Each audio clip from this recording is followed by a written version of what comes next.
নতুন করে ভারতের মুর্শিদাবাদে যে বাবরি মসজিদ নির্মাণের ঘোষণা দিয়েছে, এতে করে আমাদের সকল মুসলমান ভাইরা যে যা পারছেন কেউ ইট সবকিছু দিয়ে যাচ্ছেন।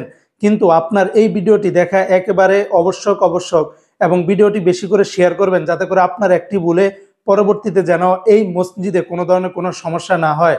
না, এই বাবরি মসজিদ উপলক্ষ করে বিভিন্ন জায়গা থেকে ইট দিয়ে যাচ্ছেন। তো ইটটা একটু দেখে নেবেন, দেখবেন ইটে লেখা আছে শিব। আমার হিন্দু ভাইদেরকে আঘাত করা উদ্দেশ্য না, শুধু একটা কথা বলবো, এই যে শিব লেখা আছে, হয়তো কোনো দিন এসে বলবে যে এই মসজিদের ইটে শিব লেখা পাওয়া গিয়েছে, ঠিক আছে? তখন বলবে যে কি এখানে শিবের মন্দির ছিল। কিছুটা বলছে না, কিছুদিন আগে বললো না যে আদিনা মসজিদে আদিনা মন্দির ছিল।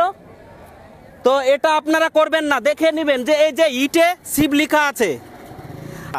যারা বাবরি মসজিদে ইট নিয়ে আসছেন, ইটগুলো একটু দেখে নেবেন।